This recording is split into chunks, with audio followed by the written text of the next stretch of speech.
All right. Oh, geez. All right. Here we go.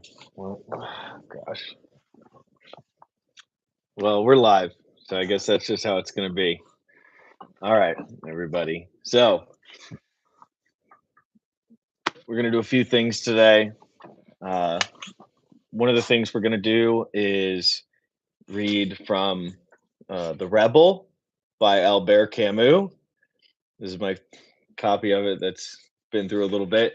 You can also send me questions and I'll answer them. And so we'll just intersperse some of the reading with Q&A questions. And at the end, we could do a few minutes of guided meditation for anybody who's interested. So welcome aboard. I'm happy to have you here. And yeah, the new Discord link. I swear I posted one in the article today. Is it not working? It said it was supposed to work for 7 days. So I'll keep posting them. I'll get them out there if I can. Well, I can, but also other people. If you can grab a Discord link and throw it in the comments, that would be super appreciated. But I'm going to keep doing that. Also, I have my Dolly Parton shirt on today that I was really excited to show off because I need to have the power of the patron saint Dolly. And so I got my Dolly Parton shirt. I don't know if there's any other Dolly Parton fans out there. Let's see. So today, some of the stuff, like I said, throw your questions in there, but The Rebel by Albert Camus, I'm going to share some of that. Now, I'm going to bring you to my favorite section, which is section 3, Historical Rebellion. The Regicides. That's kings getting murdered, for those who don't know. Some of the sections in there are the New Gospel, the Execution of the King, the Religion of Virtue, the Terror, the Decides, individual terrorism, the Renunciation of Virtue, the Fastidious Assassins, state terrorism and irrational terror, state terrorism and rational terror. Albert Camus, it's crazy. He was 100 years ahead of the game on so much of this stuff, but we're just dealing with the echoes of so many things that were thought of that continue to haunt us. I'll have to check out Sarah Harmer. I'm not familiar with that person. And Dolly is the queen, without a doubt. All right. So let's see. I'm going to go to page 105.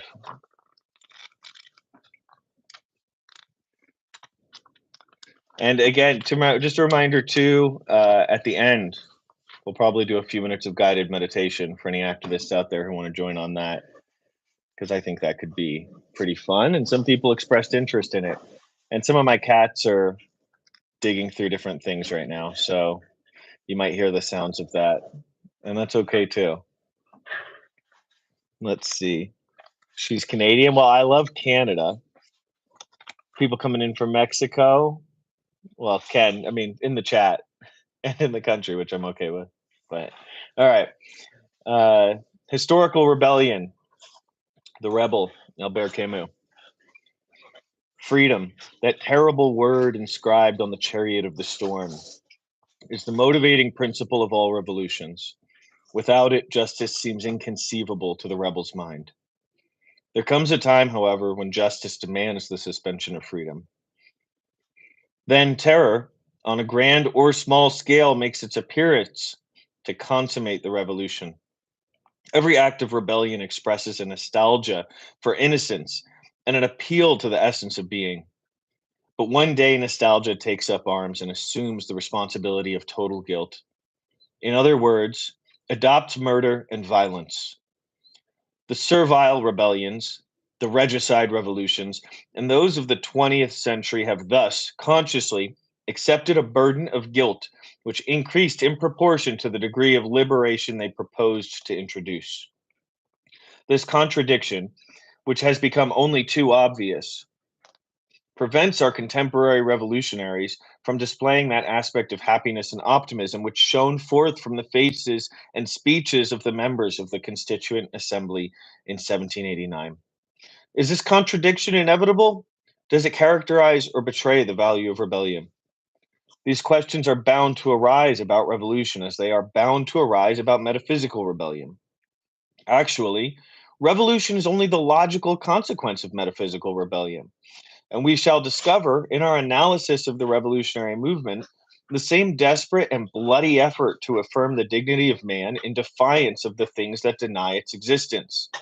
The revolutionary spirit thus undertakes the defense of that part of man which refuses to submit. In other words, it tries to assure him his crown in the realm of time, and in rejecting God, it chooses history with an apparently inevitable logic. In theory, the word revolution retains the meaning that it has in astronomy. It is a movement that describes a complete circle that leads from one form of government to another after a complete transition. A change of regulations concerning property without a corresponding change of government is not a revolution, but a reform.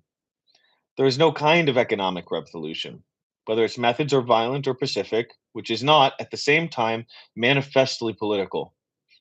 Revolution can already be distinguished in this way from rebellion. The warning given to Louis XVI, I don't remember what number that is. No, sire, this is not a rebellion, it is a revolution, accents the essential difference. It means precisely that it is the absolute certainty of a new form of government. Rebellion is, by nature, limited in scope. It is no more than an incoherent pronouncement. Revolution, on the contrary, originates in the realm of ideas. Specifically, it is the injection of ideas into historical experience, while rebellion is only the movement that leads from individual experience into the realm of ideas. While even the collective history of a movement of rebellion is always that of a fruitless struggle with facts, of an obscure protest which involves neither methods nor reasons, a revolution is an attempt to shape actions to ideas, to fit the world into a theoretic frame. That is why rebellion kills men, while revolution destroys both men and principles. But for the same reasons, it can be said that there has not yet been a revolution in the course of history. There could be one, and that would be the definitive revolution. The movement that seems to complete the circle already begins to describe another at the precise moment when the new government is formed. The anarchists, with Varley as their leader, were made well aware of the fact that government and revolution are incompatible in the direct sense. It implies a contradiction, says Proudhon, that a government could ever be revolutionary for the very simple reason that it is the government. Now that the experiment has been made, let us qualify that statement by adding that a government can be revolutionary only in opposition to other governments. Revolutionary governments are obliged, most of the time, to be war governments. The more extensive the revolution, the more considerable the chances of the war that it implies. The society born of the revolution of 1789 wanted to fight for Europe. The society born of the 1917 revolution is fighting for universal dominion. Total revolution ends by demanding, we shall see why, the control of the world. While waiting for this to happen, if happen it must, the history of man, in one sense, is the sum total of his successive rebellions. In other words, the movement of transition, which can be clearly expressed in terms of space, is only an approximation in terms of time. What was devoutly called in the 19th century the progressive emancipation of the human race appears, from the outside, like an uninterrupted series of rebellions, which overreach themselves and try to find their formulation in ideas, but which have not yet reached the point of a definitive revolution, where everything in heaven and on earth would be stabilized. A superficial examination seems to imply, rather than any real emancipation, an affirmation of mankind by man, an affirmation increasingly broad in scope, but always incomplete.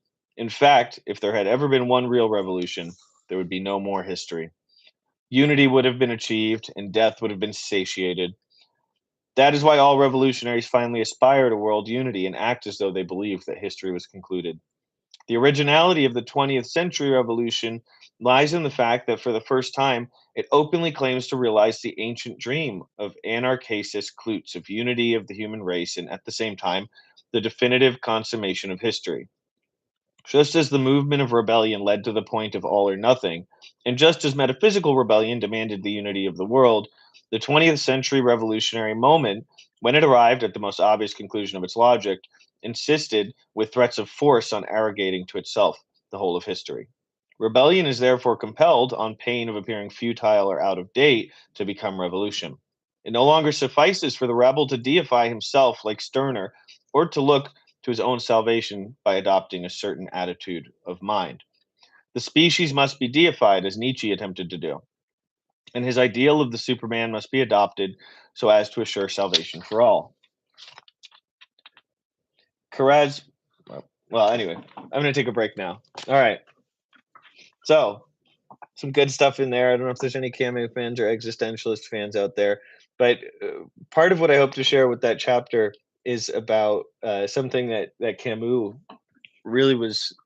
I don't know if I've heard a lot of others speak about this in the like revolution or rebellion or just change for the better, but humility. Humility plays a really important role in trying to change things for the better. You know, if you deify yourself in an unhealthy way, if you believe that your ideas, I mean, you have to believe that you're right, first of all, to make revolution or to make change for the better. Yeah. And if you don't have certainty that you're right, then you're just leaving the world to be taken over by the people who are certain that they're right while they're evil. And so I need you to be certain that you know right from wrong, that you know what that that human kindness and love and compassion, that these are right. Know that you're right and know that these things are right. That, you know, well, we told these truths to be self-evident, that all men and women and people are created equal. Those Enlightenment ideas did a really good job. Although even when you go back to ancient, Greece and that kind of stuff, they had awesome ideas. Can we pull it off? We can. Yeah, of course. It's really as simple as organization. Some of you know my favorite. That was The Rebel by Camus. Yeah, Leonardo. Some of you know that one of my favorite quotes is by Kurt Vonnegut, and it's that for good to triumph over evil is only a matter of organization. If there are angels in heaven, hope that they are organized along the lines of the mafia. And also, we're doing this live uh, on YouTube as well. So we have a couple people in there right now who are the first ever live YouTube viewers. So thank you to you folks who are the very first ones ever. And I see you guys, and I'm glad you're here. Camus would not see the regime in America as a revolution because he said no government can be revolutionary. I completely agree. Yeah, well, I mean, of course I agree. I was just reading it. But yeah, um, the Vonnegut quote. I'll say the Vonnegut quote again since somebody asked.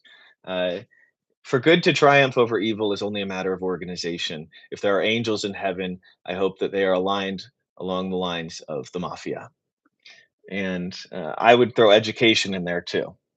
Can we change the world? Can we make rebellion into revolution, into long lasting change that benefits humanity? Yes, things can change for the better. Where does it start? As all great things do, as democracy and freedom require, it requires education. It requires action. It requires participation and invitation. It is a simple formula, and it's one that each of us can internally manifest.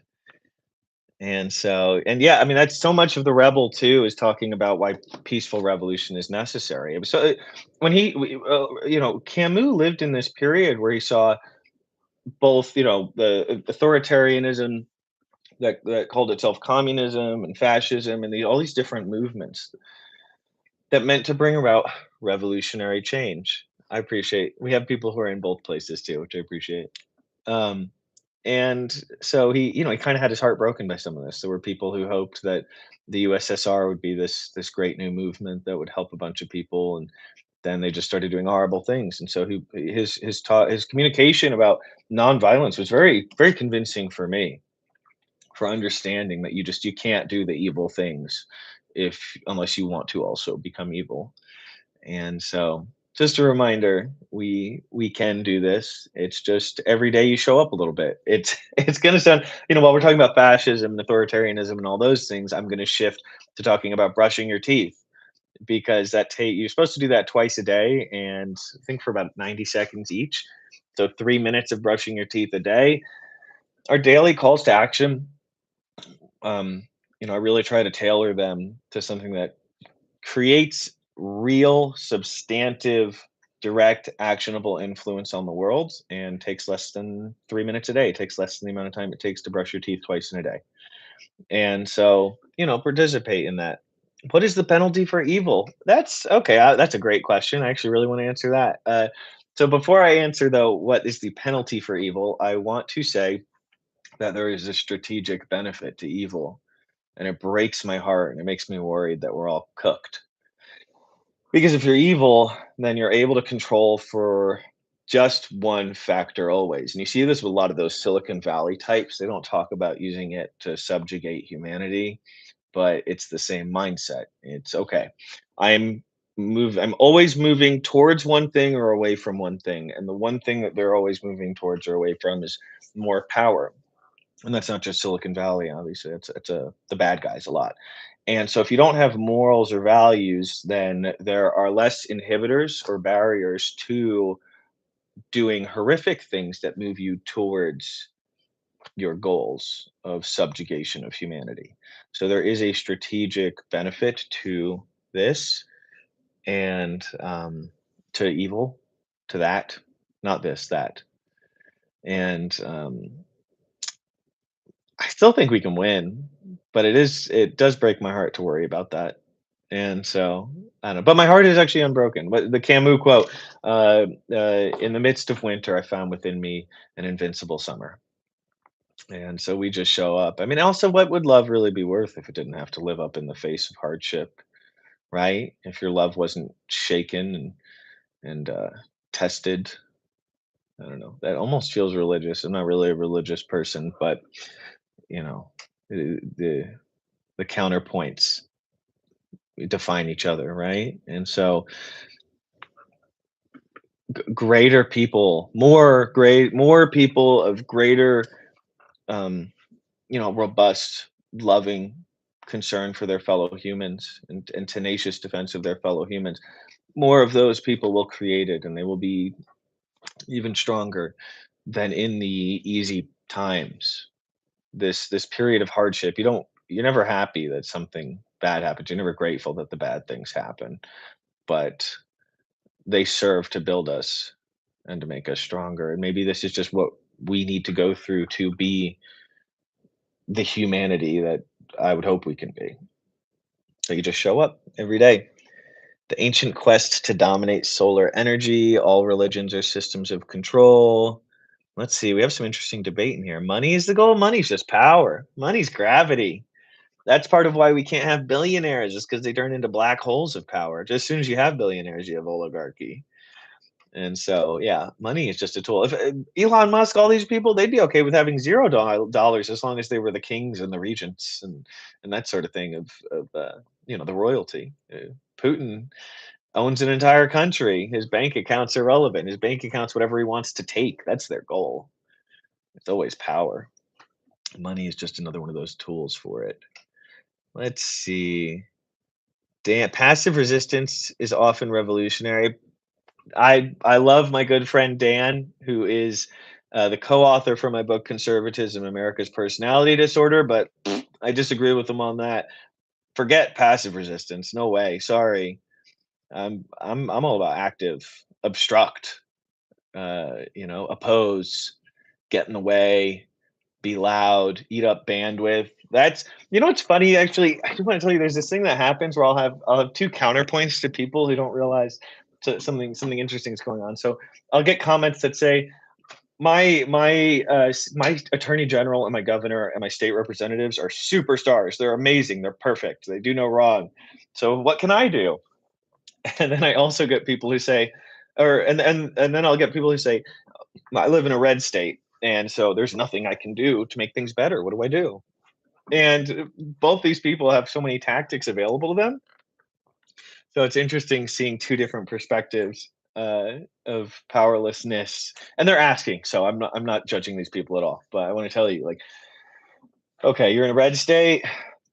Eat up the bandwidth, send them letters, send them mail, show up at their office, schedule meetings, get a couple people together and schedule meetings. Don't tell them that you're their enemy. You don't have to lie to them. Just say, We'd love to talk to you about Medicare. We heard you're doing work related to Medicare. And then you schedule meetings and can just be mean to them and rude to them and put down facts in front of them and don't let them gaslight you, eat up their energy and bandwidth. And then you can find out where their fundraisers are and show up at those and yell at them from the sidewalk or hand out pieces of paper to people that say, our congressman is so great.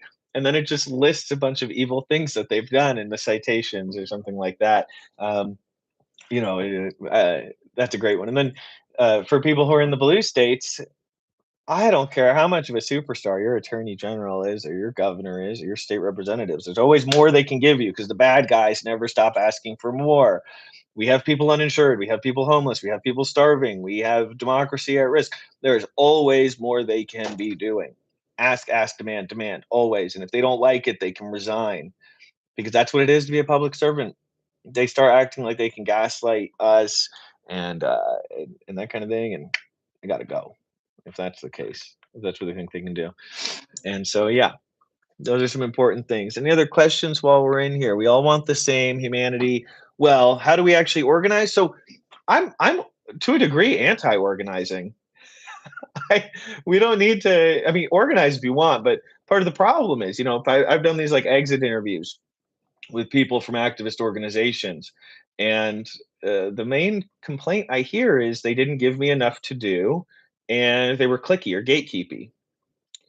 You don't need to be part of you don't need a 501c4 or 501c3 or articles of incorporation or a bank account to be an effective activist or even to be the most effective activist. I would argue that most democratic parties, like county democratic parties, if you were trying to build an organization to optimally drain the enthusiasm from people, that would be your county Democrat party 9 times out of 10. Let's have 10 different meetings where we discuss bylaws and Robert's Rules of Orders and schedule a meeting. And let's have 10 meetings about the one piece of activism we're going to do. And no, you don't need to organize. You need to do. You need to act. You need to show up. You need to invite. You need to participate. You need to educate. You need to, take action. You need to refine. You need to observe. You need to measure. All things that must happen for effective change. But you do not need to organize, actually. I'm pretty disorganized. So let's see. They want to, yeah, there's interesting stuff in there. And so, oh, by the way, for those who don't know, this guy has a few names. Some call him Ron, some call him Danny, some call him Enron. I usually call him Enron, but Danny is the other main name. But you can call him whatever you want. Big fluffy orange guy. Let's see. Any other questions in here? Community. Daisy chain is where I see the revolution. System-wide humanity cannot coexist with predatory capitalism. I don't worry about the isms too much, though. Capitalism, communism, socialism. Try not to get wrapped up in the isms. I'm a policy guy. Care about good laws, effective legislation, because when you get wrapped up in isms, you have these, Kierkegaard style. Was it Kierkegaard, the bug box? No, it was Wittgenstein. Wittgenstein and the bug box. And he said, everybody's got a box, and inside that box is the thing you call a bug. But we just define the bug, as a thing inside of a box. And I can't see inside of your bug box, and you can't see inside of my bug box. So we could have totally different things inside of the bug box, but we call it a bug box. And that's what your isms are, your socialisms, your communisms, your capitalisms, whatever. Democracy is not an ism, thankfully. And so I'm on board for that. But, you get the idea. So when we get into the ism space, we get into the obfuscation and propaganda space. It's a lot easier to go after an ism than it is to go after a good law. And that's one of the things, we launched the PAC today, terpac.org, the Existentialist Republic Political Action Committee. Really, what you got to know is just it allows us to actually run campaigns, independent expenditures. We don't give money directly to candidates, but what we can do is educate the public and help equip people to act. Our first campaign is about it's called Shake the Base. It's going um, straight to, the heart of Trump country, the heart of Republican country. and people who both parties kind of have this handshake agreement. It's a lot like a cartel or a cooperative monopoly is another way to describe it. We'll leave your territory alone, you leave our territory alone, and we both fight at the edges. And we're not interested in doing that. What we want to do is go to the base first of the Republicans, because the Republicans aren't talking to the places where they won counties by 90%. Nobody, no, they get Fox News and Newsmax and their church, and so they get that information environment. We're definitely on billboards. terpac.org. If you want to do any graphic design for us, feel free and send us designs, and maybe we can put it on a billboard if it works out. We definitely good graphic design.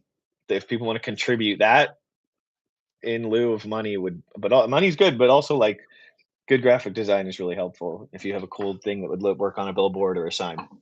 And so, you know, in person, in real life stuff, that's a lot of the goal. And we've already raised a few $1,000s today, so that's pretty exciting. But you know, let's get a few million in there, and we're gonna flood the zone in the Republican base because fighting fascists is goal number one. If we can make it work, I wouldn't mind going out helping to educate controlled opposition and help them not be controlled opposition. Because a lot of the people, they're just unwitting. So much of the Democratic Party are people who they say, look, I'm fighting fascists. And yes, I have to make the corporate oligarch overlords happy, but I have to do that so I can get elected. But then I really try to make sure that we do some good stuff for the poors and the non-whites and the LGBT community. And that they really that's their mindset. In their mind, they're like they're heroes, and that's what their donors tell them too. They do. I mean, I've been thinking so much about Occupy Wall Street and how there's so much criticism gets lobbed at it, but and I was 13 or something when it was going on, but um, so much criticism gets lobbed at Occupy, but it was really an interesting pivotal moment where banks and big corporations started to get on board more for racial um, and you know LGBT type initiatives and start to put work into this PR movement of you know, we're still going to keep ripping you off, but basically they found a lane where they could keep helping corporations and that kind of stuff, but have a different thing where, you know, at least we're not getting in the way of you know who you decide to marry, which is cool. They made a value statement, they made a value proposition, but they did still, you know, get bailed out by the taxpayers and regulatory capture and all that. Will I go to door to door? Yeah, of course. I'm I go door to door. That's part of the plan. I mean, hopefully we could get some cool video or something, but I don't know if you know, I want to be careful about people's privacy. But yeah, door to door, that's the plan. I mean, if you want to help volunteer for that too, feel free. Dan, my co-author for Conservatism, America's Personality Disorder, just texted me and said a hat indoors is bad form. But I like my hat, so I'm gonna keep wearing it. But yes. So, educating the people and educating state lawmakers. Yes, that is so much of what I you completely get that. Educate your lawmaker. Make them sit down and listen to you. Exactly. Don't be too nice to them. There are elected representatives who I will have lunch with them and we'll have a good old time and I'll say, "You're you're not giving me everything I want in this situation, just so you got me for now because there's nobody better. But if I can find somebody who's gonna go all the way on public banking and you know, state-run insurance, we're doing it, and they're gonna get my support. And you'll still be my friend, but you will not be my representative." And when you can have that mindset of just, you know, be brutal. We're at the negotiating table. That because that's it. Don't that's just one thing. People ask me to run for office a lot. I'm like, I don't want to run for office. We need millions of people stepping up, bugging the heck out of their representatives, way more than we need a couple. Like that's the thing. So many of us are looking for the, you know, a deified candidate to put up on this, you know, pedestal. But we just kind of be got to be the kind of people who make politicians. Politicians seem to be more scared of us than they are of the fascists. We can do it, and that's something people say that, some of the things like calling your politicians is insufficient, but it's what you're doing is you're building an escalation of communication and uh, making you're boiling the water, and they're the frogs in the pot, and then they'll over time that pressure becomes more powerful. You've never been to the Capitol and seen your reps. Well, you have representatives who live in your community. They Most of the state legislatures are only in session a few months out of the year. So you could live a mile away from one and you wouldn't even know it right now. And you can also get their phone numbers and emails, and that's part of why I'm working on an article. I shouldn't tell this in advance, but I'm working on this one. It's called "Coup Where You Can," COUP, where you can. And the idea is we got to take the power everywhere we can get it, and work upwards, and that's part of the media. They want you fixated on your House representatives, on your senators, on the people who have very little they can do right now. And so it's completely inverted. Don't ask me who I want to elect in 2028 because I don't think about it. I truly spend zero time thinking about who's going to run for president in 2028. I'm thinking about how we can get state banking to fund other non-tax revenue streams to, make sure that we protect, freedom of speech and freedom from unwarranted search and seizure, and reinstitute so many of these ideals that the country was founded on but never lived up to, and get them or institute them and get that reform and get them at the state level because that's just where we have it, or at the city, whatever you can do. Coup where you can. That's the idea. Resist everywhere all the time. Paint my chicken coop. I I'll paint a chicken coop for democracy, I guess. That's most of what takes up my attention. I did just build a shed with help from friends, and that was cool. I also installed a faucet in my kitchen sink and did it all on my own. Felt very proud of myself. And now I look at that faucet and I'm like, I did that. It's like when if you have a kid and uh they draw something and you put it up on the fridge. That's how I feel about myself when I look at that faucet and the toilet I installed on my own. I didn't do the dishwasher on my own though. That needed help. I ask any uniformed person I see, they're not going to disobey orders. I wore that uniform for 8 or 9 years, and I'm not sure if I would have.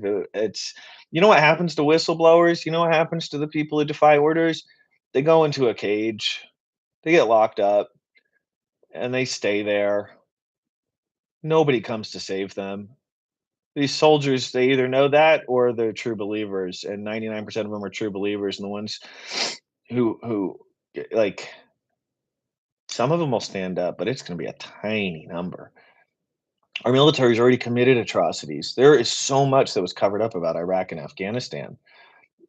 Once your military's committed atrocities, they don't stand up when you do bad stuff. They are complicit, and that is true for every single regime throughout history. So if you're waiting for generals, they've also been purging the generals. They didn't do this a year ago because they were still purging generals. Like they've been actively working to get rid of the people who would stop them for anything they want to do, and that includes the elections. By the way, they uh, they've been actively working to get rid of every safe. They've identified. They spent 4 years identifying safeguards to stop them from attacking Iran and lining their pockets with corrupt government contracts and scams and every bad thing you're seeing happening. They spent 4 years planning how to make sure that first they could get rid of those safeguards in 2025, and in 2026 go for it because they knew they had until the midterms. Now, does that mean the midterms are useless? No, for the love of God, vote. Also, they just can't rig every single race. They're very incompetent. That's one of the great things about fascists. But they also break rules, which is a big tactical advantage. And they don't have moral safeguards, which again opens up more avenues for strategic and tactical options. Safety is no guarantee. That's true. Also, if anyone's a quick side note, if anyone wants to if anyone wants to help start an existentialist, I actually did make an existentialist Republic Reddit page. I don't even remember what the link is to it, but if anyone here is a Reddit user and wants to help do that and have like conversations and post stuff, I I'm not in a position to be able to manage it, but it exists and it would be cool for it to do more. Give us all one assignment this week and report back Sunday. I mean, I'm here for it. I try to put them out all the time. That's actually one of the things when somebody said, "How do we organize?" Forget the organizing. That gets in the way. Call, show up, invite, participate, educate, activate, recruit, repeat. What is it? I get repetitive sometimes because I have to, but uh, frequency, duration, and intensity. These are the principles for change. None of them requires organization. You show up. You're a scientist. You're a researcher. Okay, well, I've been calling this elected official and they didn't answer. So let me try and use social media. Let me try different social media accounts. Especially for lower level offices, you would be amazed how many of these people actually they have like one social media that they run themselves and the rest of them are run by staff. Maybe LinkedIn is the one where you finally get a hold of the representative and tell them you need to look at this law. And you can put out on Facebook, like, I'm trying to schedule a meeting with this representative. And I think if I get two or three more people together, we can get them to show up. And then we're going to sit and we're going to talk to them about laws. And if you go to buymeacoffee.com/VER, in the shop, you'll see everything's listed, everything's free. But there's four laws you could bring to them. One of them's the Epstein Accountability and, or sorry, the Child Sex Trafficking Investigation and Accountability Act. You want to untangle this web. The people who are destroying our country and the world are all wrapped up in this Epstein stuff. Every single state can launch an investigation. It is legal for them to investigate, and then they uncover stuff and they release it publicly, and then they can charge people like the hundreds of DOJ agents and FBI agents and Patel and Bondi with obstruction and all sorts of other crimes for the cover up, in addition to actually finding the people who were doing the bad things in the files. They can charge them as long as it intersects with their state criminal code. But guess what? We got 50 states. So if California, AG Bonta decides to investigate this, or over in Washington State, AG Brown decides to investigate, say, we're going to create a task force and we're going to investigate the Epstein files. And they only need a referral from the governor in Washington State, Governor Ferguson. Just tell the AG, start a task force to investigate the Epstein files and see if any of it intersected with our state criminal code. And if it intersected with another state's criminal code, refer it to them and do it publicly. So that way it doesn't matter. If it's in Florida, fine. Let's put them on blast. Let's put the information out there. Fine. And we get two states doing this. Well, now the federal government they got the mafia tactics are divided by two. Their resources are divided by two. And if we do it with three states, they're divided by three. And you get what I'm saying? Like 12, 24 states. We got plenty of trifectas. We got states with Democrat governors. Take the power where you have it. But they're not going to be more brave than we are. We must find courage, and we have it. Your courage lies in the place where your values and your morals are. Then making the right decision is easy. And that's the courageous decision. And that's the decision to show up every day. Because God, that's what we want to do. We want the one big act. Like I'm gonna go eat a salad and then I'm gonna be super healthy. Well, and it just ain't one salad that does it. It's showing up every single day. Although most salads are garbage. There's a bunch of iceberg lettuce. Eat a kiwi or an avocado just by itself. That's what it is, right? It's love. It is love and tenacity and consistency and a practice, showing up every single day for change, for justice, for equality, for equity, for all the good things. That is what it is. And so, you know, we had the playbook and the Dems. Well, yeah, I mean, vote in your primaries too. Do that also, but we're on an expedited time scale. We gotta hurry. We gotta increase the urgency. Like I said, there's a difference, but you can increase the number of people who are acting to make a difference without starting, without electing a board of directors or starting, an organization or going to gatekeepers. Forget gatekeepers. You know how many people in these organizations have personality disorders? Even in the good organizations, they're a mess.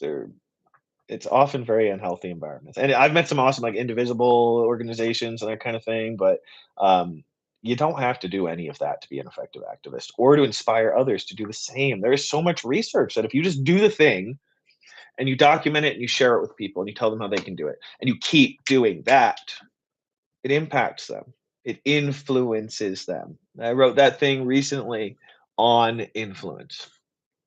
I'll do more of those, but they don't get as many views. When I go positive or when I go more conceptual, I don't get as many views, which is a bummer.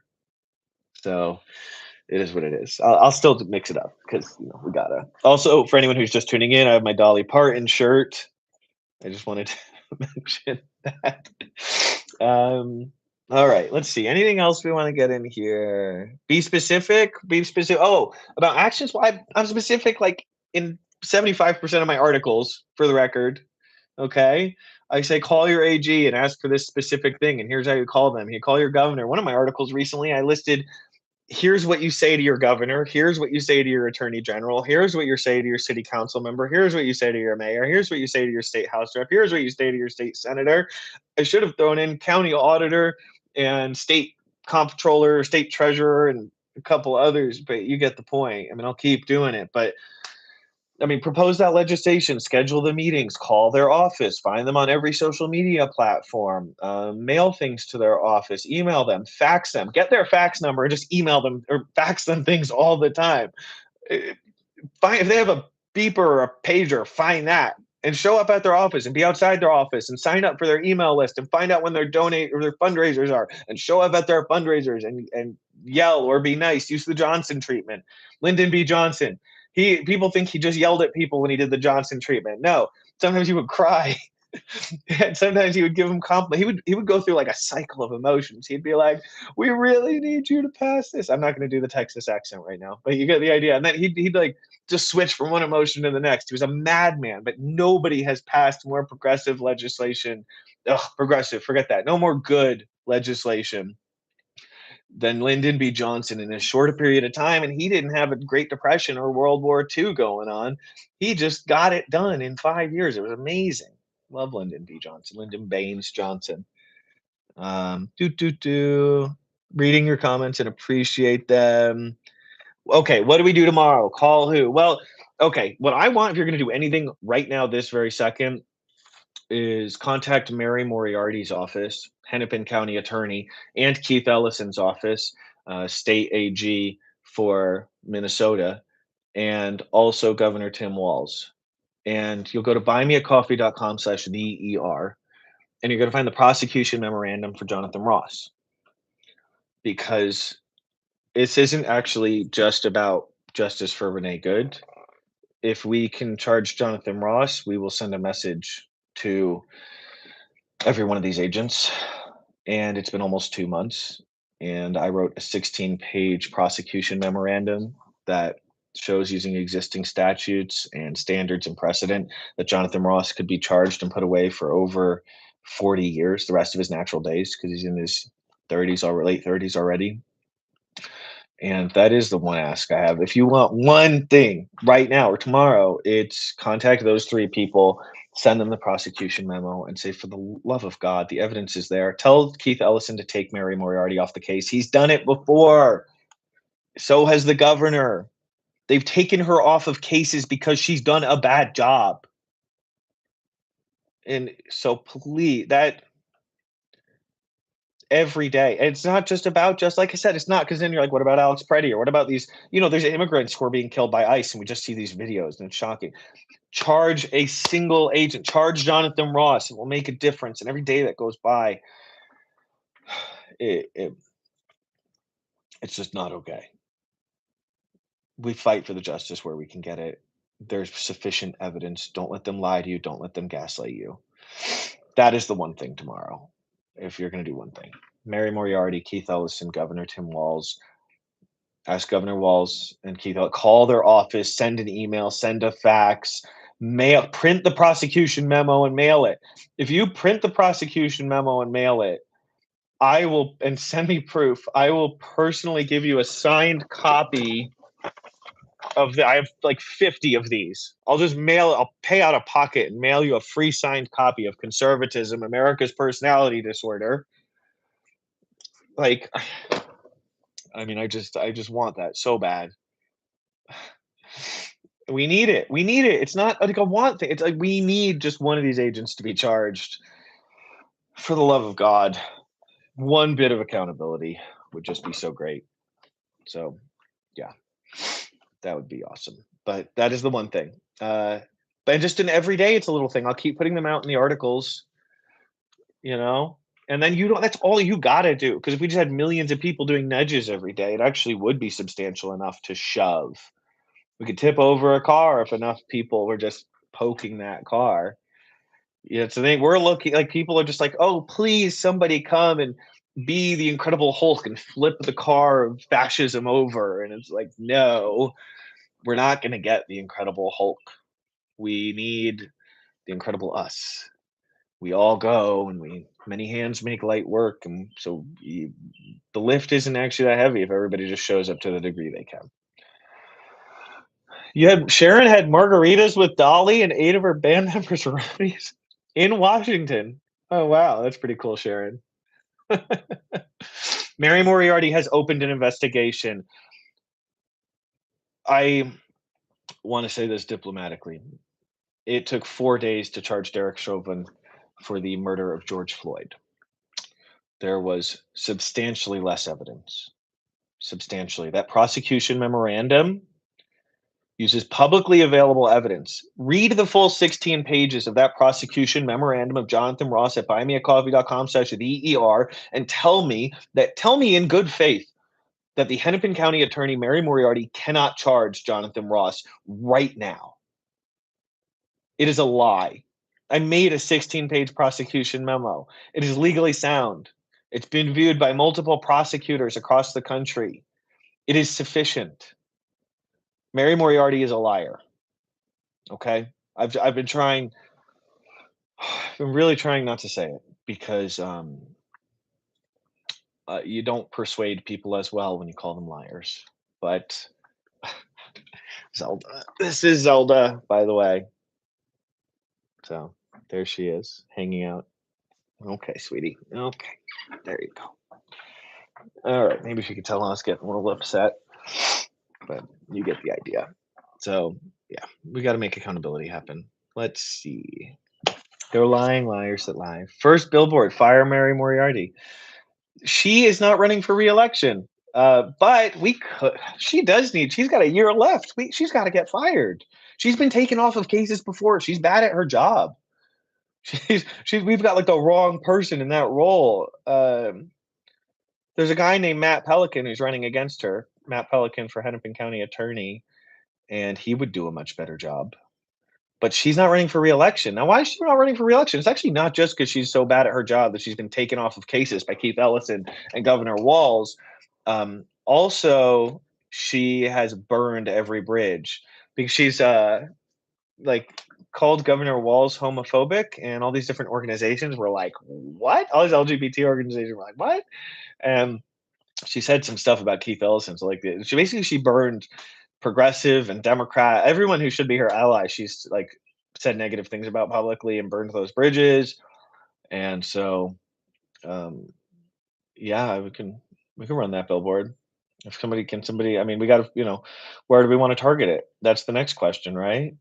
I see that's the thing though. It's like the billboard. I mean, as much as I'd love to say, like, throw us $1,000 and we'll run the billboard, like, so you can fund it. But what would be more effective is having 10,000 people, especially Minnesotans, but everybody, email, call, fax Governor Walz and AG Ellison and say, fire Mary Moriarty, take her off the case and charge Jonathan Ross. And here is the prosecution memorandum, and I'll prosecute the case. I'm not I'm not an attorney, but the work's been reviewed by attorneys and we can put together a team. But I think there's plenty of Matt Pelican actually would do a much better job than me.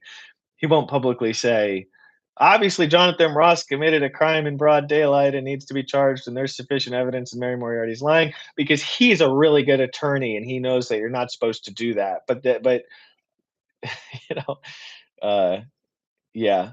Go to her office too. I'll go to her office. Can we get a few people? I'll go back to Minneapolis. It's a trip, but I got free places to crash out in Minneapolis thanks to awesome activists out there, and I'll just show up at that office. But also, we got to get Governor um, Walz help organize it. All right, I'm doing as much as I can, but I'll show up places and camp out and write articles.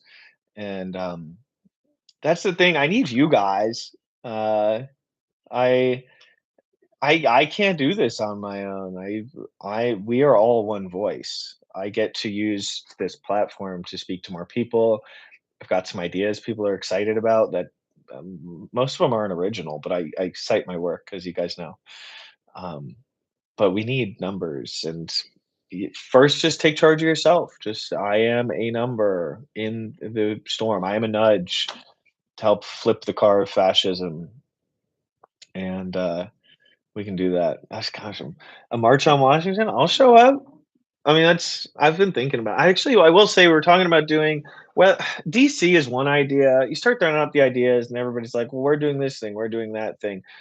DC is an option. A part of me feels like we'd be better off doing things in state near state house with state houses, but part of the um, I as much as I'd love for like the big dramatic gesture, the march on this or that, or occupy this or that, I think we mostly just need to do the toothbrushing equivalent actually to win this.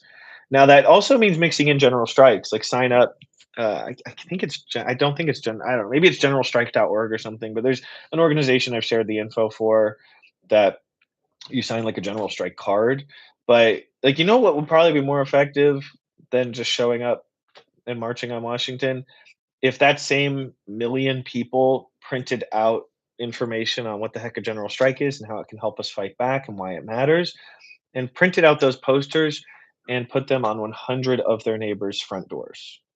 And if a million people did that, and now imagine if they did that with state public banking to fund non-tax revenue streams, to have municipal broadband, to fund our public education, to, I mean, God, you need education to have democracy and to have freedom, and to, make fight for state laws uh, to hold our tax dollars, have federal dollars now routed through the state government, and the state government disperses them. And then if it's like people like it's unconstitutional for a state to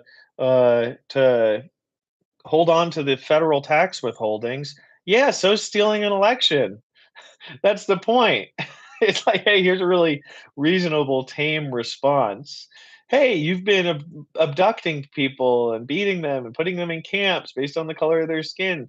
And the court that said that's allowed said we're not allowed to fight back. That's crazy. The fascists said that they're allowed to break the rules and we're not, that we're not allowed to fight back. What? That's of course. So we can do all these things, but you got to educate, activate, recruit, repeat. How do we do it? How do we get it done? All of these, everything I'm about to mention is for free on buymeacoffee.com/VER in the shop, listed for $0.00. And much of it is available at the existentialistrepublic.org. Sorry, .com, theexistentialistrepublic.com, in physical booklet form. So here are the frequently asked questions, because I just wrote booklets and books for frequently asked questions. How do we get politicians to do what we want? Educate, activate, recruit, repeat. This is the model. This is the system. Research backed at the links I just mentioned. What's another question? What are the policies we should be fighting for? Uh, Policies that pass. It's a booklet on the Buy Me a Coffee shop. It's like 100 different public policies that you could bug your politicians at the state or federal level to fight for, but state level's better, and city. Intro to Soft Secession, very popular booklet that we wrote. Great primer. People buy it and give it to their neighbors and to their indivisible groups and to their common defense and vets for peace groups. Oppositional Federalism and You describes the three-tier model for fighting back against fascism in America. Awesome resource. Love that one. Now, I actually just realized our most popular booklet, we don't even have physical copies of it available. I need to print it out. It's like this one booklet has sold more than all the others combined, and I didn't even realize, or I would have just printed it in physical copies. But on buymeacoffee.com/VER in the shop for $0.00 is Becoming dangerous. Go from activist to operative. And it's about how you can use you take the evil people's tactics and then you do like an ethical wash. You're like, okay, cool. Let's wash all the unethical stuff off of that, and then let's apply it. So how do you become an intelligence operative against fascism? Which again, people are like, how do I make change? In the Soviet, the CIA and all these different organizations, they would send people into the Soviet Union. You'd be like, cool, I'm an asset with no training except for what my handler tells me, but I know that I want to fight back against the Soviet Union or against the Nazis during World War II. And so they would say, "Cool, we're gonna give you all these tools that you can use," and they also invented some on their own, of course.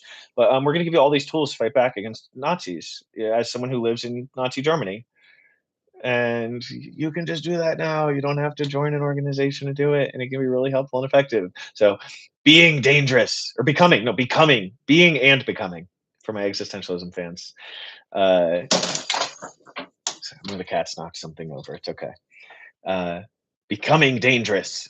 Go from activist to operative. Free for everybody. No physical copies available right now, but you get the idea. Oh, people posting the links. Oh my goodness. Thank you so much. Kethri. I hope I'm pronouncing it right. And Ketri's out in Florida, I believe. And that's we need you out there. We need you guys all. The cat just became dangerous. Okay, I'll get you guys tilted right. Here's the orange boy who just knocked that over. The cats are inspired too. Okay. Anything else? Kenny from Philly? Dude, real quick. Love for Philadelphia. My buddy Mustafa's out there who I love and miss. And he's like, what about the good stuff Trump is doing? I'm like, oh my God, Mo, you're breaking my heart. It's like he said that didn't he say something about he's gonna make it so private corporations can't buy houses? He says so much stuff. But that's the media bubble we got to break through. We got to educate people. If you want to contribute to the Political Action Committee, the Existentialist Republic Political Action Committee, we're going to be spending money to help IRL in real life break through the propaganda bubbles and educate people and inspire them to action and get them recruiting uh, and recruit, but not in a non-hierarchical sense. Kenny, Philly, thank you very much. Hey, anyone here know what dialing for dollars is? Dangled carrots that never feed. Very true, Deanna. Dialing for dollars. Who knows what that is? I want to see if anyone mentions it in the comments. Let's see. Let's see. People need to understand trust and antitrust laws. Heck yeah! Did you know that states can actually fight back against monopolies? Yeah, because it's like deeply settled precedent that states can use pretty much whatever standards they want to not work with businesses, and states control a lot of money. So just by refusing to sign contracts or give subsidies or grants or anything with companies that are in violation of basic, monopoly, antitrust, anti-cartel type laws, we could actually enact substantial limits. And your city could do that, and your county could do that. And your county commissioner depends on you not knowing who they are so that they can keep getting reelected. And your county prosecutors, who I've learned are some of the biggest lying liars you're going to meet in politics because they get to, be experts on law. And so they just lie to people all the time and don't get held accountable. And so, you get that. Yes, lawmakers have to dial for dollars to survive. It's part of why I have no interest in being a politician. It's because you have to become a telemarketer, and they give you these lists, and you call the lists, and it's just rich people who you ostensibly agree with on everything. I'm not mad at rich people who are like, there's cool rich people out there, not oligarchs, not billionaires, but there's people out there who made their money. I met this guy who he figured out how to he did something with chemistry and made it so diapers could have way less stuff in them and be way better at absorbing things. And I'm not mad that that guy's rich, but he's not a billionaire. But anyway, yeah. dialing for dollars. You call people, you beg for money, you should agree with them. They're like, "You're the 100th Democrat to call me today." And they're reason I'm not making fun of them. I feel bad for them. And I feel bad for the people calling them. But dialing for dollars, I kind of had this idea for the Existentialist Republic Political Action Committee. What if I just contacted every single Existentialist Republic follower, which between Medium and Substack is like 50,000 people? Because that's one thing. If you're running for office, call the people who donated $1 to you. Call every single one of them, and okay, you gave $1. Can you give 10? And then you're not calling the same people across the country who are getting, you know, harassed constantly by candidates who are just trying to save the world. That's all. It's horrible. But yeah, so, you know, I'll talk to if you want if it'll get help you donate $10 to the Existentialist Republic PAC, we can do a phone call or a buck. We'll figure out how to do it. I don't know. We need to figure out like a big system. I want to figure out what are those things didn't they used to do called telethons? How do we do like an internet telethon? Somebody wants to help organize that. That'd be really cool. Because I got some more laws to write too. I got a lot more laws to write. And that's, you know, if you subscribe to the Substack um, or you throw some money into the Buy Me a Coffee, that helps me have more time to write laws, meet with legislators. You put money into the PAC, and that can fund outreach for people in different places. You know, those mailers. If thank you, Catherine, I appreciate it. it. We're just trying to save the world, all of us together here, doing what we can. Just make sure you have fun, because you'll actually be more effective if you have fun too. People don't realize that. Some people, I don't know. Probably some of the people here realize it. Earning their wealth is different than being yeah, well, intergenerational wealth is a disease. It's actually a disease, it's an illness, it causes brain damage. You're like, "Daddy's a billionaire, so I'm a billionaire, and that means I'm better than everybody else." Then you go one generation further, and you're like, "Whoa, it's the Habsburgs." So, yeah, intergenerational wealth is a problem, but, yeah, thank you, Kenny, I appreciate it. Let's see, somebody who can't give money. Hey, you know, if you also if you have to choose between giving money or like calling, doing like the daily call to action in the articles, do the call to action. Like there's so many of these political organizations, they're like, all we want's your money. No. If you got to choose between using your voice or your dollars, I need your voice. That's way more important. We need distributed activism, decentralized and effective, informed, constantly learning, constantly, evolving, communicating, inviting. Invite others to participate. You don't need to organize, you can invite. And then people can leave if they want to leave, and they don't have to feel bad about it. And that's okay too, because we don't need gatekeepers and we don't need egos to show up and be effective activists. And we don't need 501c3s to be effective activists. How to stay safe with ID, Thomas? How do you mean ID? Like getting identified by the government or something? Thank you, Deanna. I appreciate it. Well, you guys are welcome here. I mean, I love what you're saying. I mean, this is. I'm glad we're getting relaxed a little bit too. Once we're an hour deep, you know, there'll be a little more. Yeah, I mean, as we are. Um, let's see. Anything else, guys? I don't know. I should probably go do some light stuff. I put in that shed in the backyard, and I need to get some sand and some more pea-sized gravel. Uh, don't worry about the mass text for now. Oh, here's part of the problem. Form texts, form letters, they help you reach more people but less effectively. You don't get counted as seriously if you're using form letters or any sort of service that gets in between you. So you will be more effective just calling or emailing a representative or faxing, um, and just speaking from the heart than contacting 10 or 100 representatives with one of the services that is trying to be helpful but and they make it easier, but it is less effective. So you're doing more work, more effective work, just with that like one or two things every day that's direct and from the heart. Um, Thomas, scared about the ID stuff? Okay, I'm going to tell you why you shouldn't be as scared as you might be. One, this administration hates smart people, so they've fired all the analysts, pretty much all of them. So they're more effective at dealing with like they're drowning in information, you know. So I'm not worried. I mean, I don't know. Some people feel like I should be, but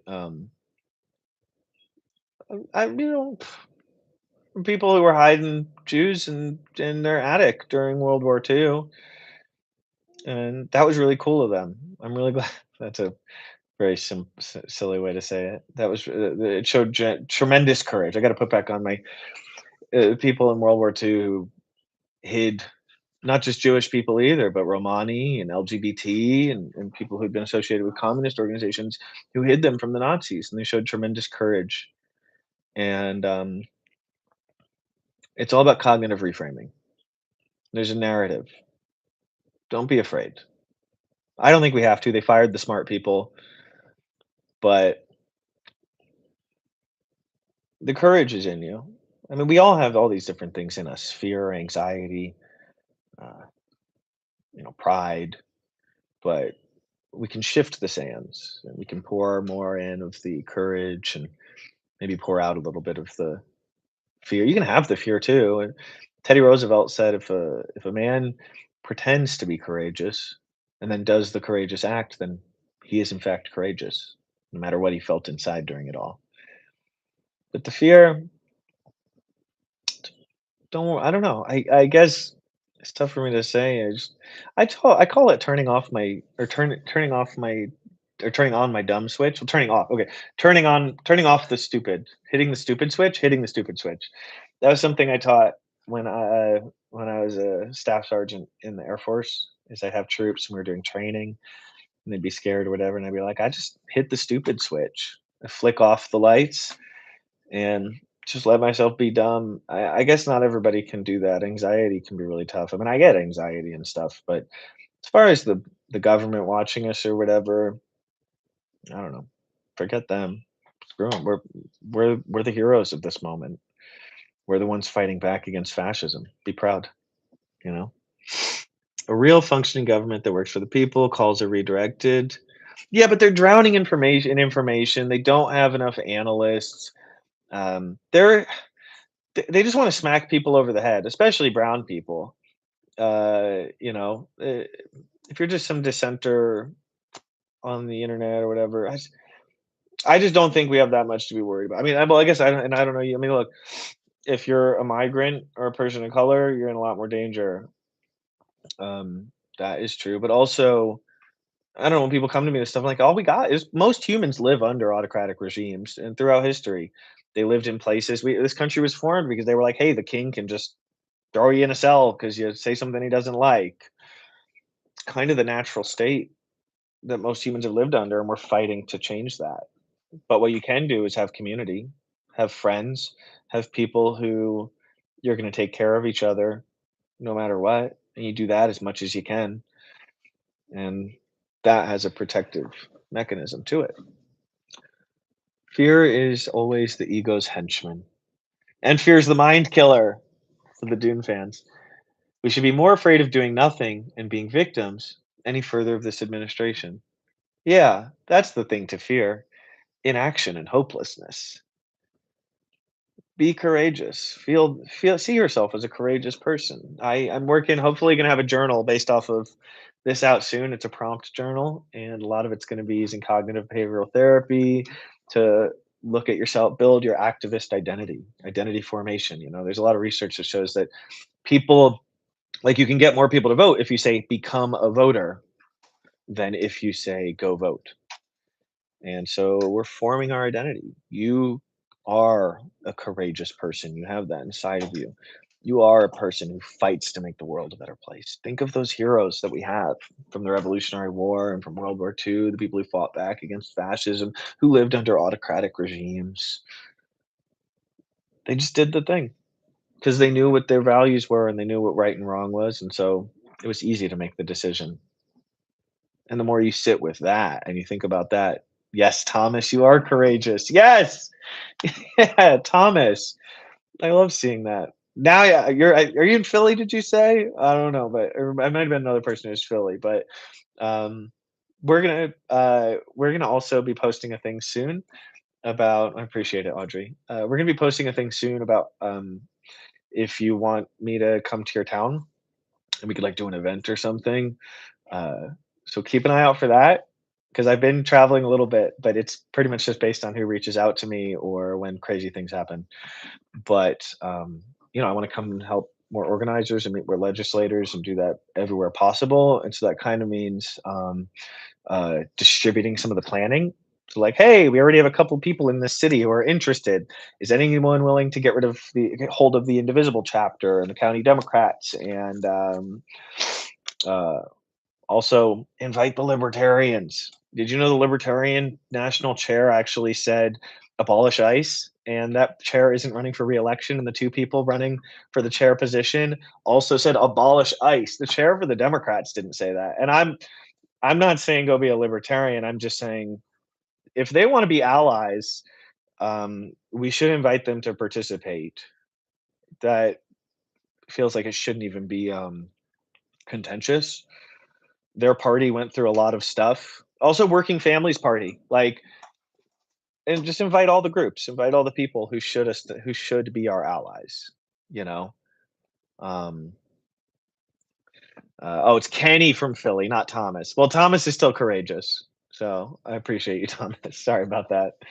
But yeah, I don't even remember. Oh yeah, inviting the libertarians out. I don't know. I just, you know, yeah, think on it.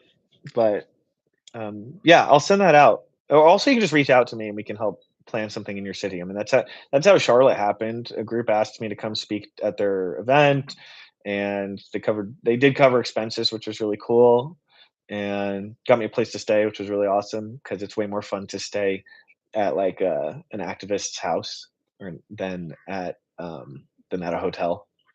You know, way better. And what else? Yeah, I met with different groups, met with state house members and state senators, and uh, yeah. So, anywho, I think we're gonna wrap it. This is a really challenging frame for me because I have no friends or family. V for Violet, being alone, fear and anxiety. Oh, let me talk to V for Violet real quick. Well, one, you're not alone. You got us. We're here. You can fight fascism while being really sick and being stuck inside.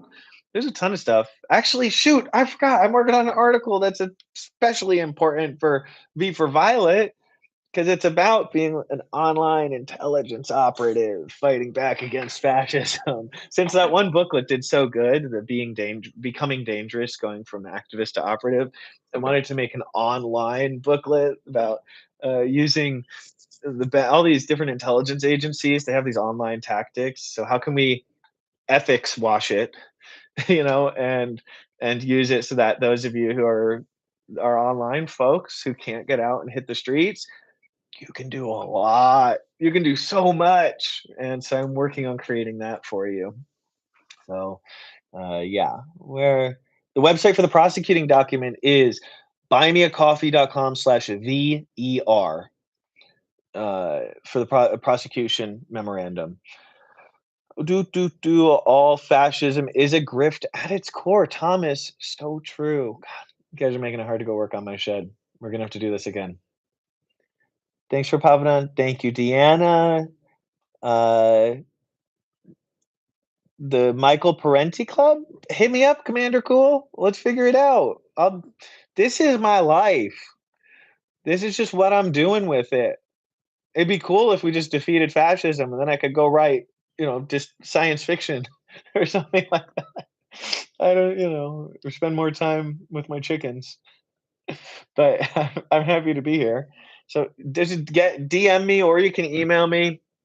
My email If you want to get my direct line, I have a secret direct line that's not so secret. CAMUS, Camus, CAMUS, Charlie Alpha, Mike, Hotel, or no, Charlie Alpha, Mike, Uniform Sierra, um, Camus at theexistentialistrepublic.com. But DMing me on Substack is probably your best bet to get a hold of me. I will have fun working on my shed. I'll come out. I'd love to get out to Chicago. That'd be cool. So yeah. Thanks, guys. You awesome. You're awesome. Thomas, Kenny, Jackie, Jania, Kethri, Sharon, Deanna, V for Violet. I'll be at Melissa. I will come to Montana. You better believe me. So you guys reach out and we'll start figuring it out ASAP because I love it. Love it. Take care, everybody. And especially V for Violet. Hit me up, especially, you get, I'll see if I can get you some advanced information on that new online intelligence agent thing that we're working on. So yeah, thanks everybody. Thanks for being here. Oh, if I can figure out how to end the live stream. There we go.